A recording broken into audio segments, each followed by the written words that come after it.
Hello and welcome to this special debate organised by KCLSU Student Media.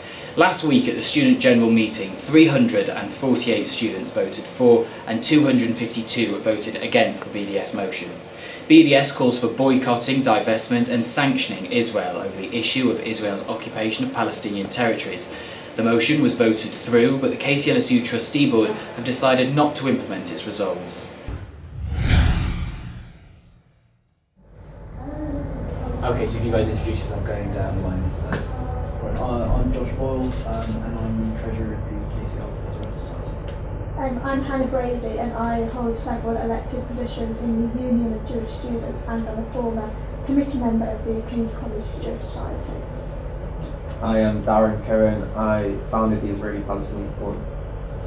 My name is Henrique Laitenberger. I am a KCLSU NUS delegate, and I am the former treasurer of the Conservative Society of King's College London.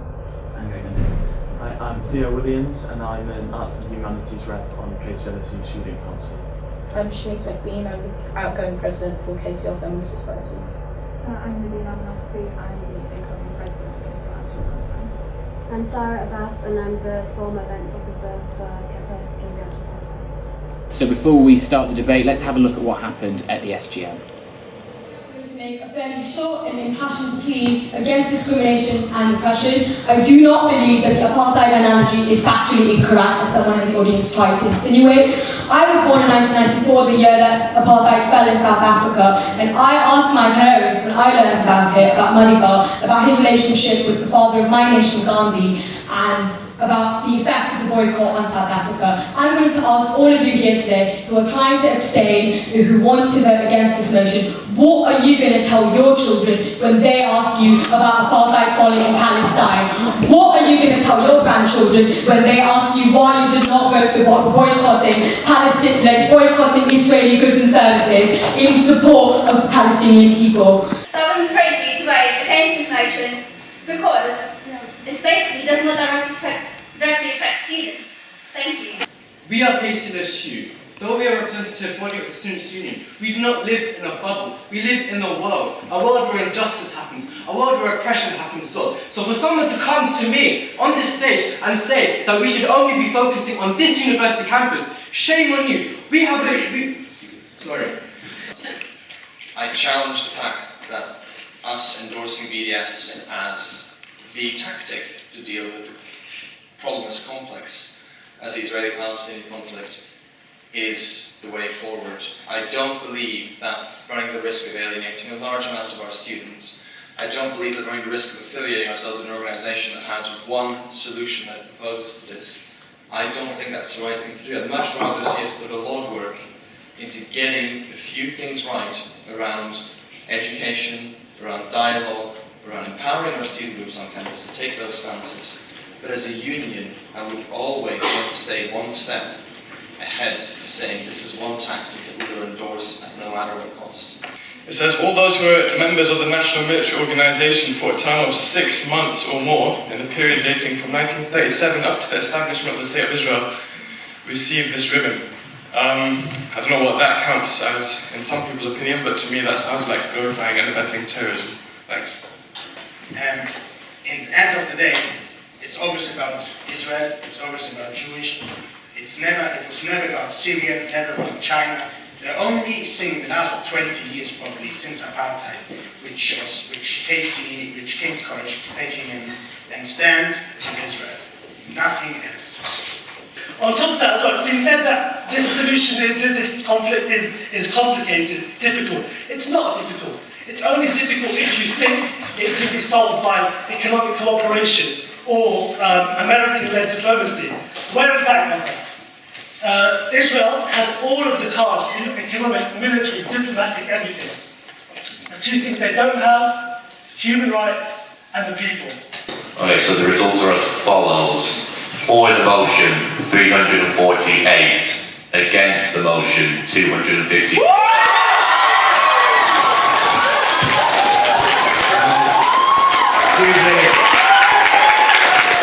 The motion passes. Your penalty is 5 minute asset frame.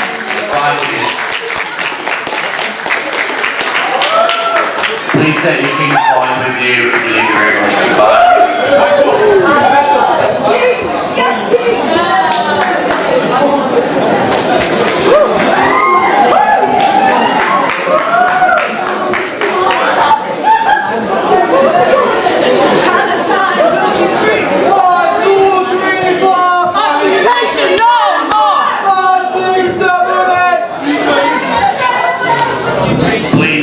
we stop the chanting, please? So that was the SGM, and as we said, we're joined by those for that BDS motion and those against that BDS motion. So to get us going then, shall we have someone from this side explain from your perspective what the BDS motion was asking for? Someone to take that up? Yeah, I mean, for me, I think the most important part of BDS was the ethical investment policy.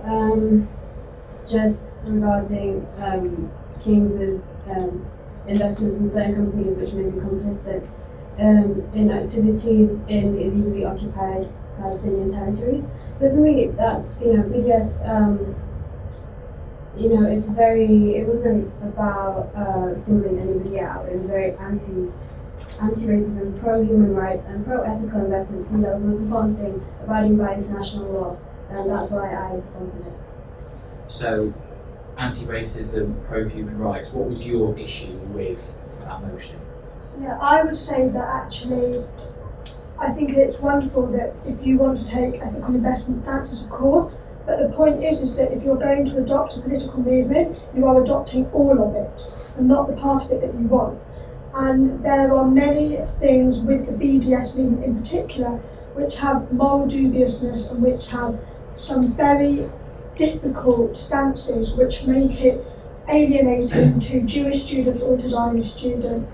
You cannot divorce the human rights aspect of it from the actions of those who have endorsed it and have set up the movement, who have been offensive and who have hurt people, and you can't divorce it from some of the aims of the movement, which for many people actually do more damage to the peace process than good for it. Shanice also back on that. Yeah, I do completely understand where you're coming from, but I think it's a huge straw figure to say that just because a group of people support a particular tactic or particular strategy doesn't automatically affiliate them with everything that movement's done. So, for example, I know that you identify as a Zionist.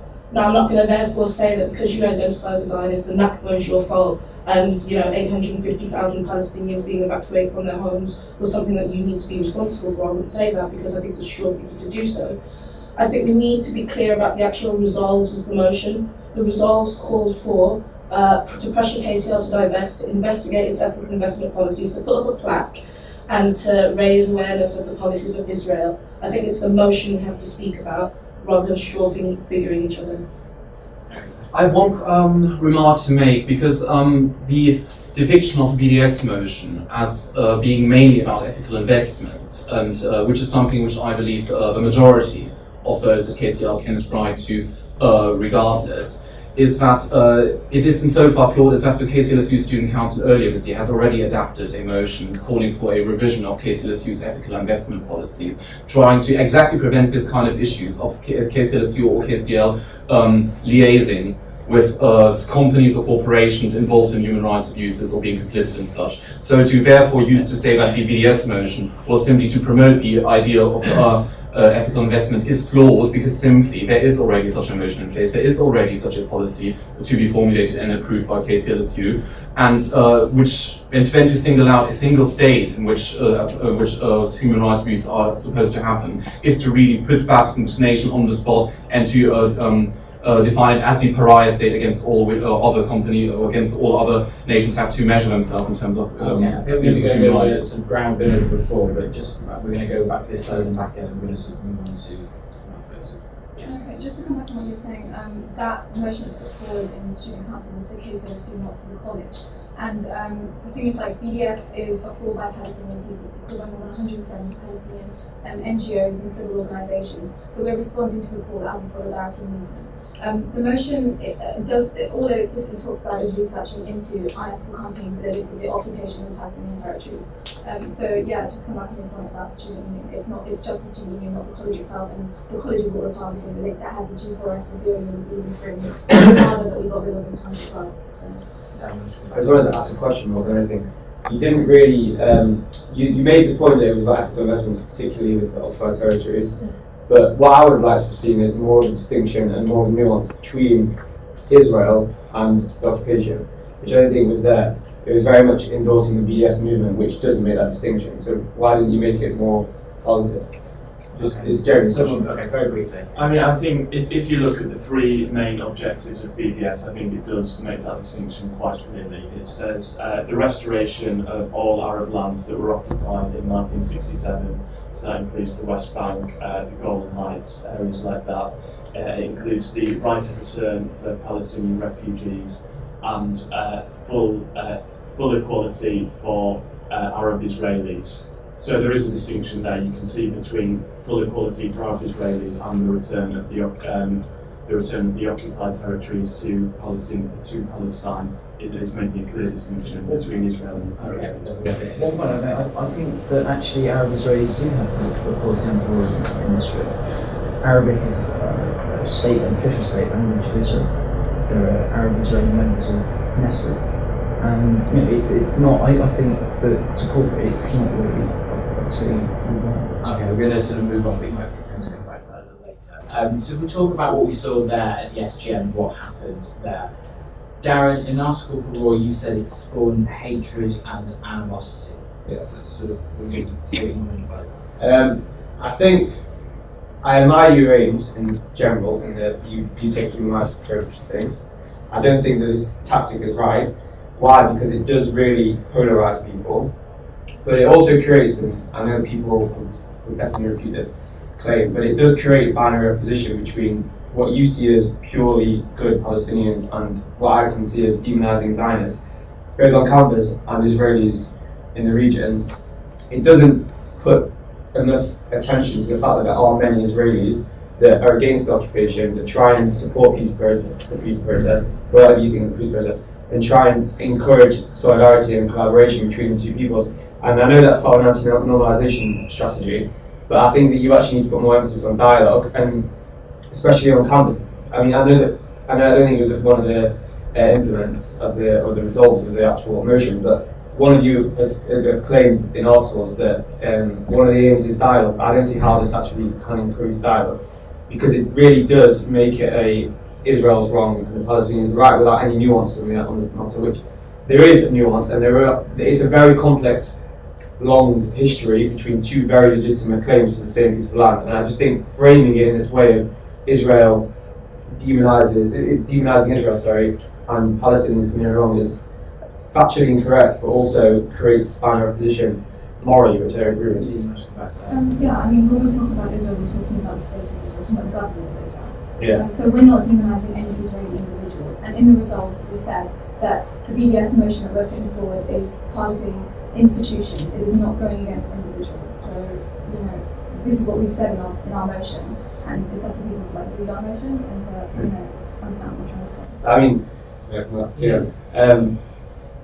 even if you agree with doing what you just said, I don't think you are, because by boycotting it, whether you obviously clearly you find unethical, but by boycotting Israeli companies that are in the occupied territories, you are actually boycotting them and their workers. So I don't think you can say it's just about the government.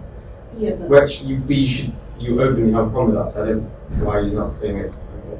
I mean, when you boycott companies which are basically co-owners for people on top of those companies. Yeah. But King's already divested from tobacco companies. Is there a problem? Therefore, we boycott those people. But also, I want to come back on this notion of it's created a campus fear of that campus fibre. Hannah, we spoke for the first time last week. We had lunch last week for the first time in about 9 months to a year. I spoke to you.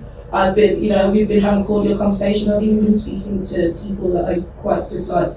We're having this debate. We've written articles. We're discussing, debating, and that's come as a direct result of this motion. Genuine question: when have we seen on campus such discussion about BDS, about Palestine, about Israel since this motion was put through?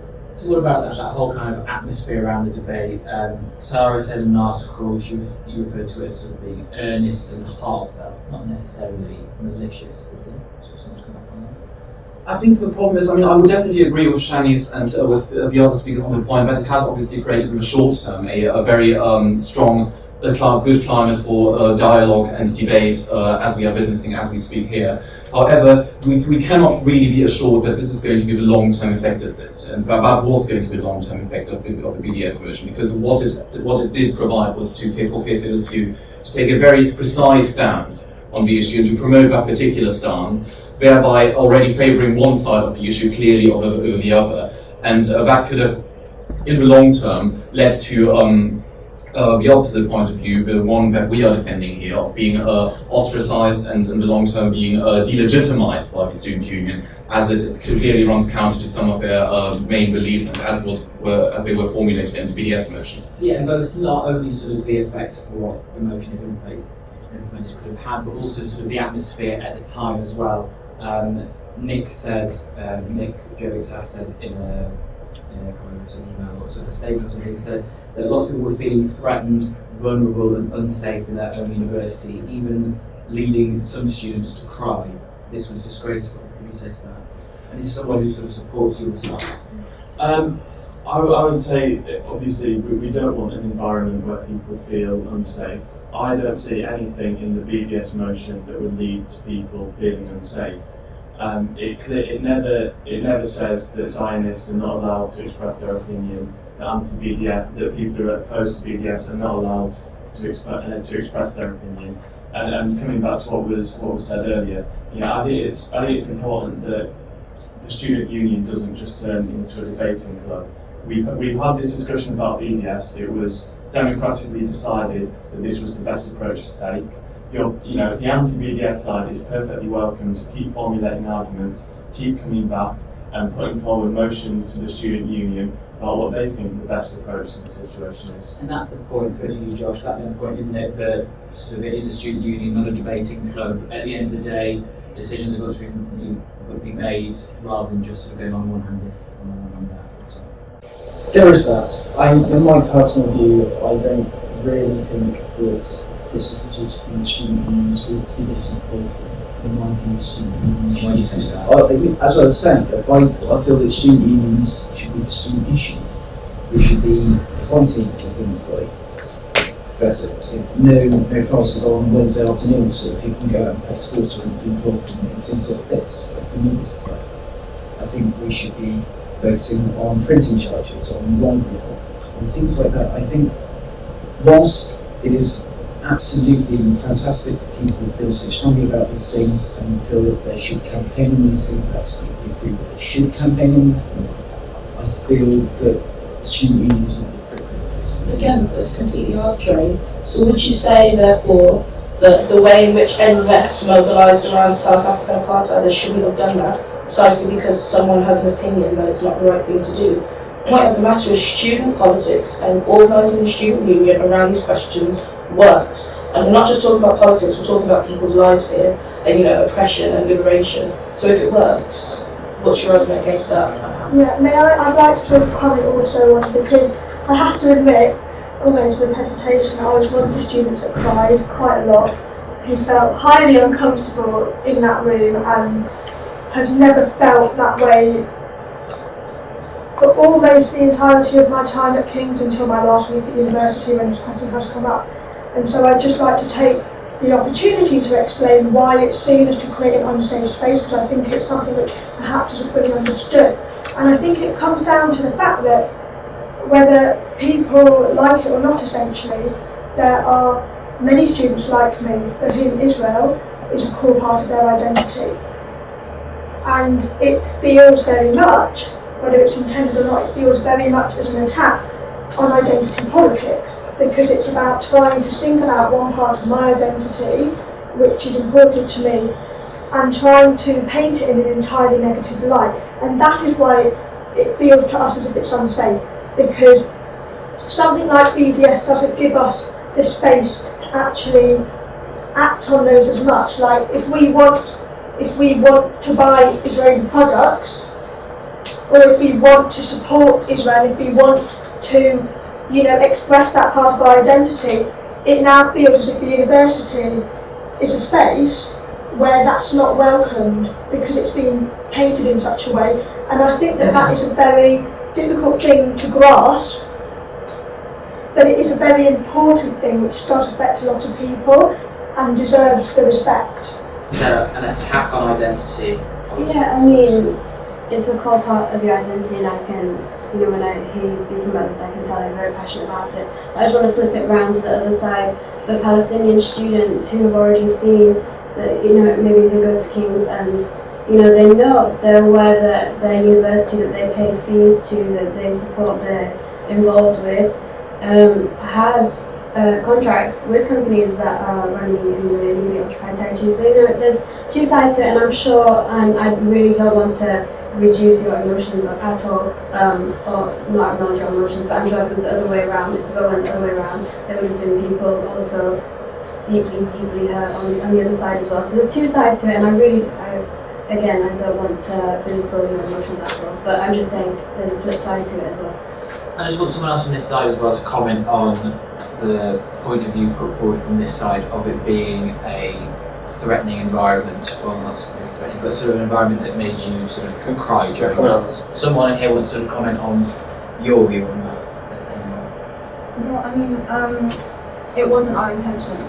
Like, I mean, if you've seen like the recent like Islamophobic attacks that have been going around, like we haven't said that this is a direct result of the BDS motion. We've said that, you know, there are some far right people who thought that they could take advantage of the situation and put forward their Islamophobic views because of what's happening surrounding the BDS motion at the moment. I mean, sorry, what's the question? But Hannah was suggesting that during that SGM it was quite tense, it was an atmosphere that made you sort of feel a bit threatened, and then you sort of cry at the end of it. Just, I'm guessing you were there as well, so what your view of that meeting was compared with Hannah's? I mean, I think with any kind of political situation there are like charged emotions, and I think on both sides, like we could have acknowledged that maybe there was a different way to go about things, like at the SGM, and to like maybe, you know, possibly sort of calm down and respect everybody else's like wishes and whatever they want to see. But at the end of the day, it was like democratically chosen. Like 348 out of 645 students voted in favour of this, and it was a democratic vote. I just want to say there's a big difference between expressing a point, expressing it with passion, expressing it with evidence, all the things which you did do, and moralising to students about what they can and can't believe, which is what I felt. I wasn't actually out on the night, but what I felt from seeing the videos as well occurred. Telling students that they should be ashamed of themselves, and telling students that when what you're going to tell your grandchildren, it frames it in a way which, and I'm a philosophy student, but it's basically saying we are objectively right morally, and you are wrong. And I think in any political issue, obviously you believe, and most political people are opinionated and self-indulgent and think that they're right all the time, but it is very moralising to say that, and I don't feel that that is a relevant position to take. To say, yes, we support BDS because we think it's a tactic in order to end occupation and so on is fine, but to say it in a sense that we should be ashamed of ourselves for not thinking that is a completely different situation, particularly when that said person is a representative who I now don't feel that I could go up to that person and say to him, I have an issue about my academic affairs, you're the academic affairs about it. How can I even go up to him now, feeling that he thinks that I should be ashamed of myself for not supporting that way to end the occupation, which I also want, by the way. Okay, so I want to come to that, and you guys can sort of come back to that in a minute, but that is something we've got on the screen there that Henrique posted after the event saying, if you value your commitment to students, you should immediately resign after your performance today. What do you think about that? Well, I have to admit that with the benefit of hindsight, I wouldn't formulate it in quite this way again. I do believe, however, still, and I do so quite strongly, that I really overstepped the mark on the occasion of the... You should still resign? I think that he should at least formally apologise to the people he has deeply offended during the SGM, because shouting "shame on you" to students he represents is not a way in which a Vice President for Academic Affairs should conduct himself. As a sabbatical officer of KCLSU, he is one of the primary responsible persons for upholding the safe space policy ex officio.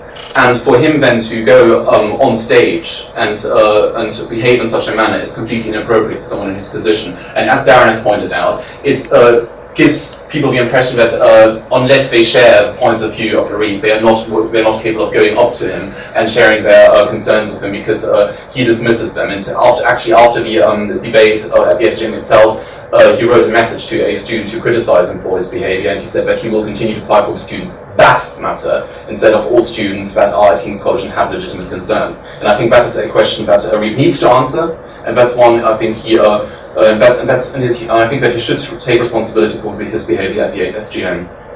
He should take responsibility for his behaviour. I mean, I think there was a misunderstanding when he did say shame on you. It was followed by, it was in the context of shame on you if you don't believe we should be involved in fighting injustice. And I think the whole sense of fighting injustice was something that we could maybe find a common ground. And like you said, Darren, this is. So I was going to say, I guess what sort of Eric's trying to get at is maybe the idea of sort of the image of Ariba on stage shouting shame at you to a certain section of students. Do you think that was inappropriate, Shanice? I think first and foremost, come on, Go speaking in his own personal capacity. He wasn't speaking as vice president of academic affairs.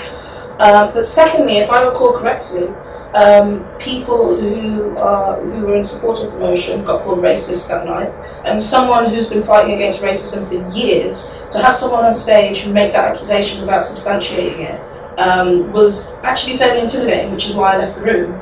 I also remember being told to leave the room if I didn't agree with the beautiful state of Israel. And now these were both people who were speaking in personal capacity, and I think we have to remember that our representatives are also human beings with opinions and should be able to engage in the democratic process. If you watch the video, Arib actually says sorry as soon as the chairs say that you need to calm down. He says sorry, he apologises. Maybe he should make another formal apology. I think guys should be able to have opinions and express them passionately.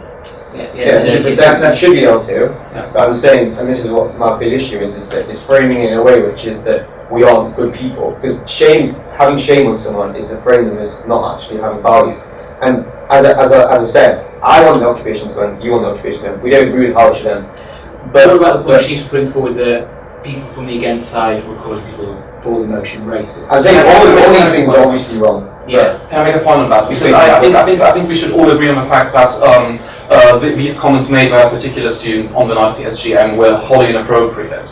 We, at least on our side, we completely agree that this was not called for, that this was a clear infringement of safe space policy that should not have occurred, and that needs to be condemned in just equal terms. However, I don't think it's productive for us to engage in this whataboutism of saying that, well, the other side, one side did this, yes, but the other side did this as well.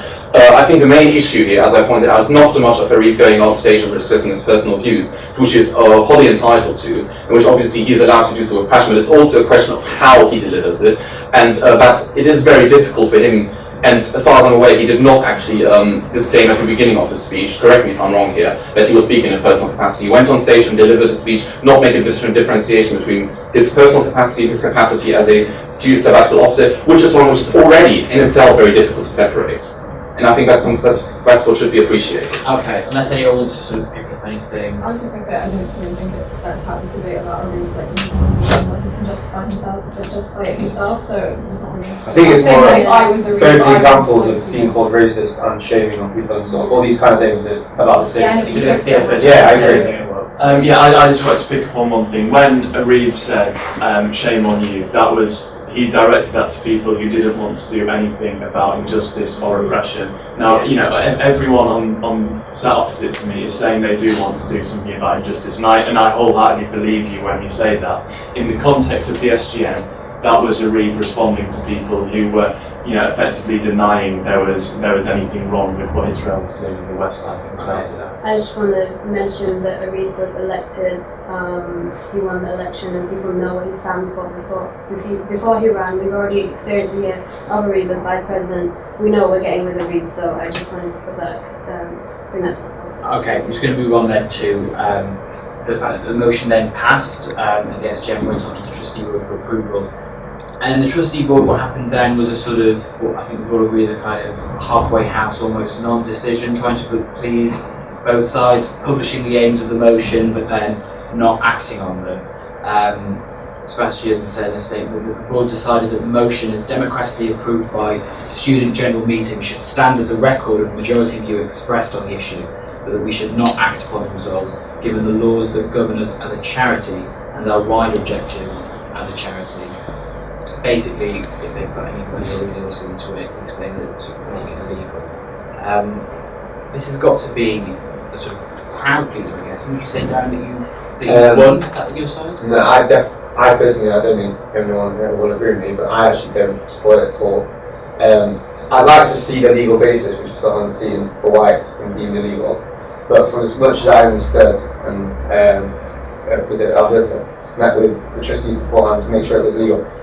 I'm very much a believer in democracy, so if it has, obviously it wasn't 25,000 students voting, but if it is a democratic majority, then it's a democratic majority. And part of me feels it's unfair that that's happened. Obviously, as a Zionist and as a supporter of Israel, I don't like the fact that my university would be putting funds into divesting from Israel and supporting Israel apartheid and supporting BDS as a movement. However, if my fellow students believe that, then I have to respect that will, and that's so. I wouldn't say it's victory. Yeah, I would just say like to second that as well, to say that I think that there are elements of the fact that something that was democratically chosen having been turned over does make us very uncomfortable, but at the same time there is a huge sense of relief for me as an individual, and I'm sure for others from similar who have similar political belief, there's a huge sense of relief in that there seems to have been a real kind of recognition of everything that surrounds it, and I think that it has been such a horrible week for everybody, absolutely everybody involved, that for me it was a satisfying end, and I'm sorry for you that it wasn't satisfying for you deeply, because we've all been through the same thing. So, satisfying end for Hannah, but Shanice, I guess the argument you're putting forward is that Alberta met with the Trustee Board before, was told that it would be legal. But not just that. And now that it's been found that it's not. Just to clarify, the motion's not illegal, and I think we need to clarify the language, because to peddle that it's illegal completely delegitimises A, the motion, and B, the Trustee Board have sought legal advice and told that they yeah, but the thing is, first and foremost, we did sit down with trustees to implement whether it's in line with charity law, but the thing about charity law is there's you distinguish between the charity's purpose and the charity's activities, and so long as the purpose is in line with charity law, charities are allowed to engage with political activity that is meant to further that purpose, which for us would be student democracy and education. Now, I think what's happened is, because of pressure from external groups like Stand With Us and UK Lawyers for Israel, which literally threatened KCLSU and said, if you don't change this decision, we will take you to court, and I've seen documentation. KCLSU has sought the most conservative interpretation of charity law so that they can get rid of this motion quick and easy to prevent a bigger case that would have come from Zionist lobby groups outside of Kings. So the Trustee Board sought legal advice, but they were sort of seeking it for the answer they wanted. I mean, I would slightly have to disagree with that view, particularly as I think what needs to be taken into consideration is that Trustee Board did not only make this decision on the basis of charity law itself, which can be interpreted in a very broad way, but also that the KCLSU Board of Trustees terms of reference do include that aside from ensuring that KCLSU's policies comply with charity law and education acts, it also states that it needs to be in compliance with KCLSU's Articles of Association, which quite clearly state that KCLSU's purpose is to provide social, sporting, cultural and recreational opportunities for the furtherance of the educational purposes of KCL. There is very, very little grounds under which the BDS motion falls in that regard, and but what about what Shanice was saying about external pressure from different groups trying to get the Trustee Board to block this? It did happen, and we know it happened. And I think there is a case for overstating in a way the way in which trustees were subject to such consideration. I think it's actually quite belittling of the trustees to just assume per se that they were probably just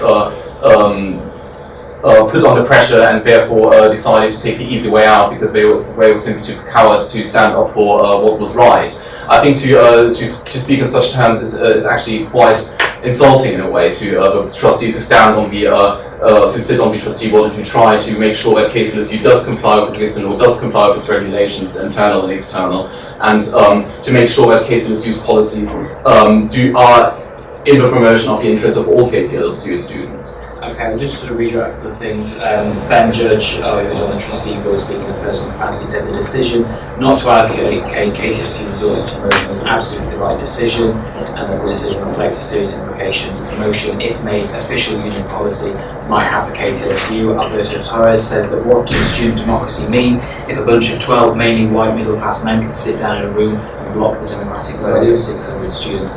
The decision is completely arbitrary and political. So, what is your issue then if they've got this legal advice saying that they shouldn't go forward? Where do you guys want to take this next? Well, I mean, coming back to the Trustee Board making their decision based on legal advice, if you look at the statement, there's actually a massive fudge about why this decision was taken. They also say it was because of the views expressed by a large number of students. Now, I'm not saying those views should not be taken into account, but I think it's very important that the majority vote and all the students who did support the motion have their views taken into account as well. And on top of that, it said it was partly because of the safe space policy as well. Now, obviously, the safe space policy is very serious, but I don't think there's anything in the motion that contradicts the safe space policy. It's not been made clear what aspects of the motion supposedly break charity law, which bits were removed because of students' opinions, which bits were removed because of the safe space policy, and that we've just been left with no idea about what could be implemented. And that's the issue, isn't it? We don't know what guidance they have been given because that hasn't been published. Yeah, we don't know. And I think this is actually, you said this is kind of middle ground, it sits on it's in the middle, it's right on the fence. But to me, this is probably the worst outcome that could happen, because now they're publishing, by name, they support KCLSU and is publishing its support for BDS, but actually none of the results are going to be implemented. So it's kind of, where do we go from here? Because in writing, the union says it's going to publish its support for BDS, but it's difficult for us, and it's completely not representative of the vote. I find that I was deeply disappointed. I don't think it sits on the fence at all. And that's an issue then, so sort of not sitting on the fence at all, that's an issue for your side of the argument, that even though KCLSU isn't doing anything, they are putting in writing that they support this motion. I just want to make a separate point, sorry. Regarding what you were saying about Stammer's and Israel, those originals, so I think it's largely relevant because there's so many interests there that it's always going to be the case that there's lots of lobbying. And I don't believe for a second that the BDS movement doesn't pressure lots of organisations into divesting and boycotting Israel. What I think is relevant here is democracy at student level is an interesting thing, because the whole of the university could democratically vote to shoot every Zionist that's in campus. I don't think it'll happen, obviously, but it could happen. And it doesn't mean that it'll be able to happen. But what's strange here is that there was an understanding made that this was able to be passed if it went through. Yeah. So I do think we have, I'm saying this as a Democrat, not as a Zionist, we do have to question at what level this has happened and to come to the situation where it can't be put through. That's why the decision is worrying, because we sat down and we said, how can we make this motion in line with charity law? How can we make this motion in line with KCLSU? We sat down with them, we did it, and all of a sudden the motion has become illegal. And that's why I'm saying that it's because of external pressure groups, because it at one point was fine, and then when people dislike the result, it's no longer fine. I think I personally think that it is a bit overstating again on the external pressures. I think that there was certainly external influence, but what strikes me most about arguing that that's legal advice was sought at first, but then the Trustee Board still decided to go against it.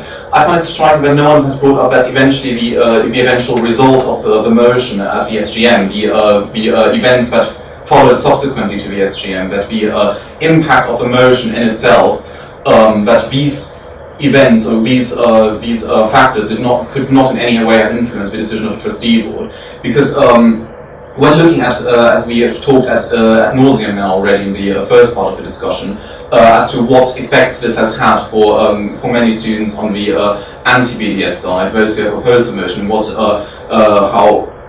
how they felt an actual real sense of ostracism at KCLSU. I think that this is a very, very strong factor to take into consideration with the Trustee Board when it makes its final decision. But it's particularly because, again, the KCLSU Articles of Association state, again, that the main interest, the main objective of KCLSU has to be the promotion of the welfare of students and their physical and mental health well-being.